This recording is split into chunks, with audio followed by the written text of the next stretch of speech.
Olá, tudo bem? Eu me chamo Thiago Azaf e estou aqui para ministrar a terceira aula do curso Identidade Transformada, a Jornada da Fé. Acredito que na última aula Deus tenha falado com você poderosamente no tema que foi proposto. E dessa vez eu acredito que não vai ser diferente. Deus também vai ministrar no seu coração. E na aula de hoje a gente vai trabalhar o tema Você é um escolhido. Mas antes da gente trabalhar nesse tema, você é um escolhido, eu gostaria de perguntar para você pode responder para você mesmo, com certeza, né? Como é que foi o devocional do último arquivo que eu mandei para você do nosso estudo bíblico, do nosso curso? Como é que foi para você? Como foi que Deus se manifestou para você? Como é que foi essa experiência? E como é que está sendo essa experiência? A gente atravessou já da aula 1, que a gente trabalhou com o tema Quem é Você? A aula 2, que a gente está trabalhando Você está quebrado, e a aula 3 hoje, Você é um escolhido. E para a gente começar a falar sobre esse tema que parece ser tão profundo, eu posso começar abordando a você na seguinte reflexão.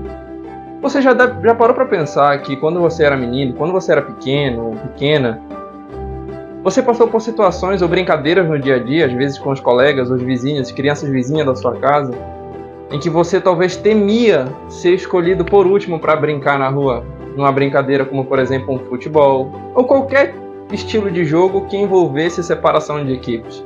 Tenho certeza que você temia ser o último a ser escolhido. Mas também a questão de ser escolhido pode envolver um momento especial, um convite para o baile de formatura, um pedido de casamento, uma bolsa de estudo que talvez você foi contemplado, você foi escolhido para receber uma bolsa de estudos, ou você foi escolhido para uma vaga de emprego. Toda essa questão de ser escolhido ou não, por todos esses exemplos que eu dei para você, em diversas situações, que talvez você deva ter pensado várias coisas também. Mas o que muda na questão da escolha vai depender muito de quem está realizando essa escolha. E quando se trata de Deus, o Criador do Universo, o nosso Pai, que está no céu, tudo muda, tudo é diferente, tudo é mais especial. O significado de ser escolhido é insondável. Vou contar uma experiência de vida pessoal para você e vou associar com algo que também aconteceu há anos atrás. Numa certa manhã, eu fui tomar café na casa dos meus avós pela manhã, e um primo meu que estava na mesa junto a mim me questionou: Tiago, se Deus existe, se Deus é soberano das nossas vidas, por que tem tanta maldade no mundo? Ele citou como exemplo a tristeza, a fome, as tragédias que o mundo sofre. Ele me questionou: onde é que está Deus nisso? Por que Deus permite que tudo isso aconteça? Se deparar com um questionamento como esse, você pode pensar: deve ser fácil responder isso. Mas quando você está longe das quatro paredes que representam o templo onde você congrega, tudo se torna muito difícil. Porque ali é nesses momentos que você tem que exercer o seu ato de cristão, o seu ato de mostrar quem é Deus de verdade. Você deve lembrar desse acidente, não é mesmo? O atentado das Torres Gêmeas.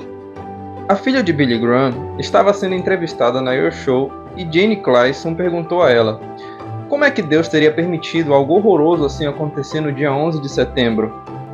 A filha de Billy Graham deu uma resposta extremamente profunda e sábia. Ela disse: eu creio que Deus ficou profundamente triste com o que aconteceu, tanto quanto nós. Por muitos anos nós temos dito para Deus não interferir em nossas escolhas, sair do nosso governo e sair de nossas vidas. Sendo um cavalheiro como Deus é, eu creio que Ele calmamente nos deixou. Como poderemos esperar que Deus nos dê a sua bênção e sua proteção se nós exigimos que Ele não se envolva mais conosco? Eu creio que tudo começou desde que Madeleine Murray se queixou de que era impróprio se fazer oração nas escolas americanas como se fazia tradicionalmente, e nós concordamos com sua opinião. Depois disso, alguém disse que seria melhor também não ler mais a Bíblia nas escolas.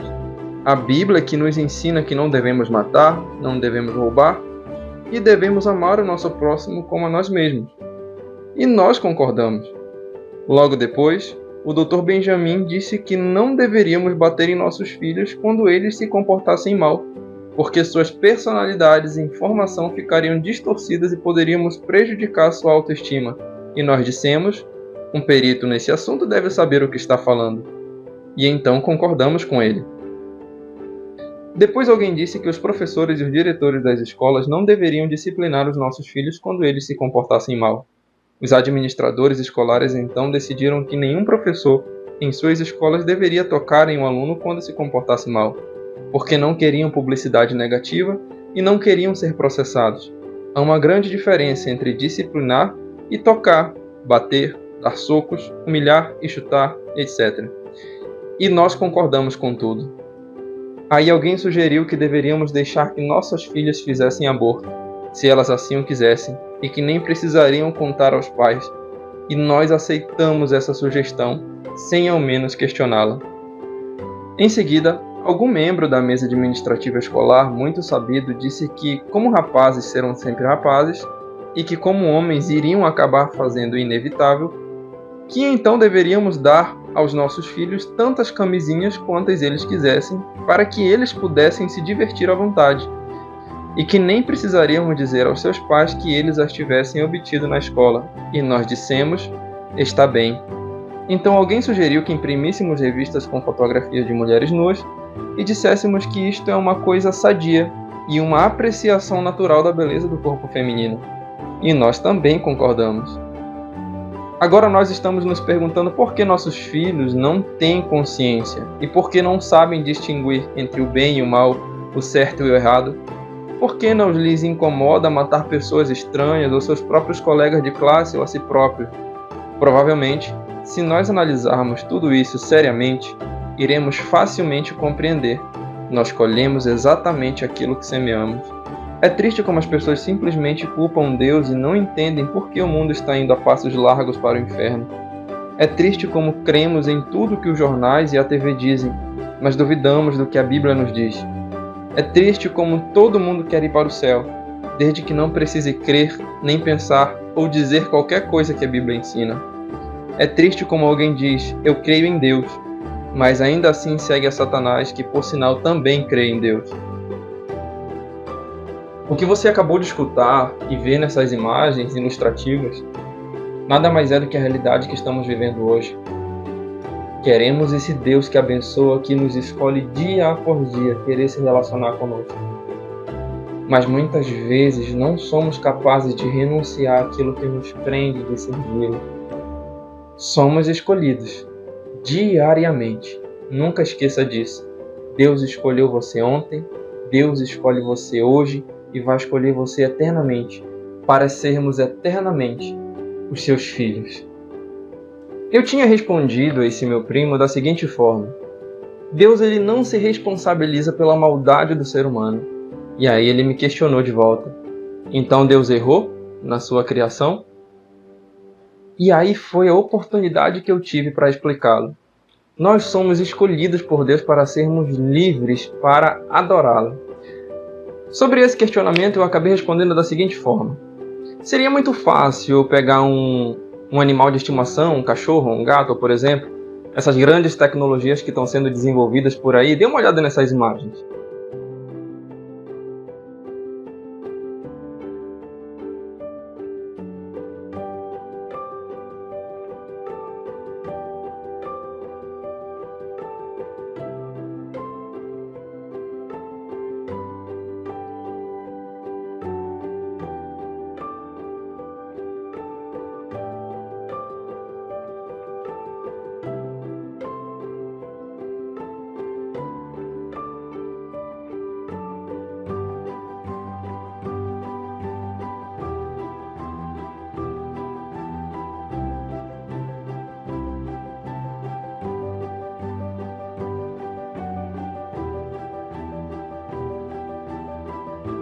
Observe que a inteligência artificial tem tomado o mundo inteiro de uma forma muito severa. Hoje você não vê mais tantos humanos nas indústrias, nas fábricas. Hoje são inteligências artificiais que comandam robôs, operam máquinas, operam sistemas de grandes e grandes empresas. Hoje você vê as grandes cotações, os grandes empresários trabalhando em investimentos em empresas, em ações, investindo, retendo dinheiro, graças a uma análise gráfica de uma inteligência artificial. Eu tinha respondido que seria muito fácil eu pegar algo, criar algo instalar uma inteligência artificial nesse algo e simplesmente configurar este algo a me servir, a me adorar. Seria muito fácil, seria maravilhoso. Mas até o ato de ser livre para adorar a Deus é o ato de que Deus me escolheu para ser livre para adorá-lo. Se você abrir sua Bíblia no capítulo 3 de Gênesis, no verso 8 e 9, você vai ver a história de Adão e Eva no momento em que Deus, pela viração do dia, vai visitá-los. E a Bíblia fala que pelos seus erros e o sentimento de culpa, Adão e Eva vão se esconder. O questionamento de Deus, não observe que a questão ali toda não é o homem que procura Deus. É Deus que procura o homem o tempo todo. Deus pergunta para Adão: onde estás? Quem se esconde primeiro? Adão e Eva. Quem pergunta onde está? É Deus. Imagino que Deus esteja falando com você nesse momento. Você está aceitando a escolha de ser filho de Deus? Você está aceitando Deus verdadeiramente na sua vida? Observe que é a humanidade que se esconde e foge do amor de Deus, quando o tempo todo Deus está olhando para você nesse momento e perguntando: onde você está? Eu quero falar com você. É pesado ver um assunto como esse, não é mesmo? Entender que Deus em momento nenhum mudou, entender que Deus em nenhum momento deixou de nos amar, deixou de nos escolher, sempre esteve ali, sempre está ali no mesmo lugar, pronto para nos perdoar, pronto para nos receber. E como nós estamos agindo mediante a isso? Estamos escolhendo a Ele? Estamos aceitando a sua escolha para sermos filhos de Deus? Você está aceitando Deus como seu único suficiente Salvador através de Jesus Cristo?